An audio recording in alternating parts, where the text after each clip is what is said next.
Il était une fois, dans un petit village africain, deux sœurs nommées Lemba et Lissa.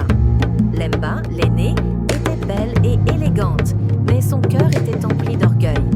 Elle passa ses journées à se mirer dans des calebasses d'eau, à vendre des étoffes au marché et à se vanter de ses richesses.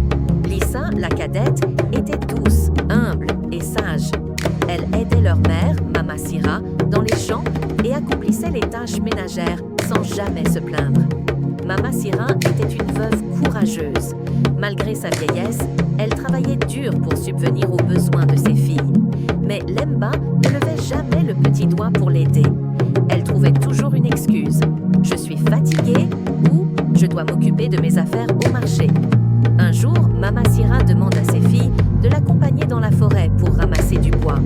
Lissa, comme à son habitude, accepte avec joie. Mais Lemba croisa les bras. « Je n'ai pas le temps pour ça, dit-elle. C'est un travail pour les pauvres. » Lemba partit donc pour le marché, où elle aimait briller devant les autres marchands.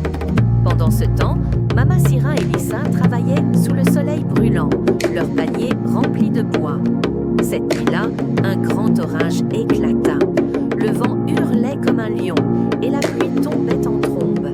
Le toit de leur modeste maison commençait à fuir. Lissa se précipita pour placer des pots sous les gouttes d'eau, tandis que Mama Sira grelottait. Lemba, elle, s'enferma dans sa chambre, pestant contre le bruit de l'orage. Le lendemain matin, le village était méconnaissable. Les champs étaient inondés et les chemins boueux. Mama Sira a décidé de chercher du manioc dans une grotte voisine pour nourrir sa famille. Elle demande à ses filles de l'accompagner. Lissa se porte volontaire immédiatement, mais Lemba refuse une fois de plus. « Je vais au marché, dit-elle.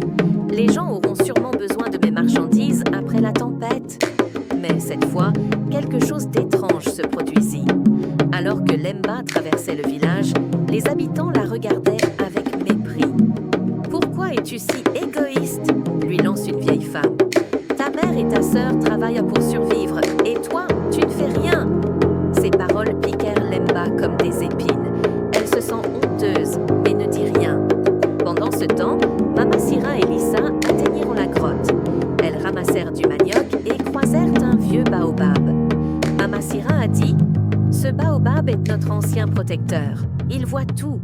Si seulement il pouvait enseigner une leçon à ceux qui ne respectent pas le travail. » Le baobab semblait murmurer quelque chose dans le vent, mais elles ne comprennent pas. Cette nuit-là, Lemba fit un rêve étrange. Elle se tenait seule devant le grand baobab. Sa grave voix résonna. « Lemba, ton cœur est rempli d'orgueil. Si tu ne changes pas, tu perdras tout ce que tu possèdes. » Lemba se réveilla en sueur. Elle réalise que son égoïsme l'éloignait de sa famille et du respect des villageois. Dès l'aube, elle alla retrouver sa mère et Lissa. « Maman, Lissa, pardonnez-moi, dit-elle en s'agenouillant.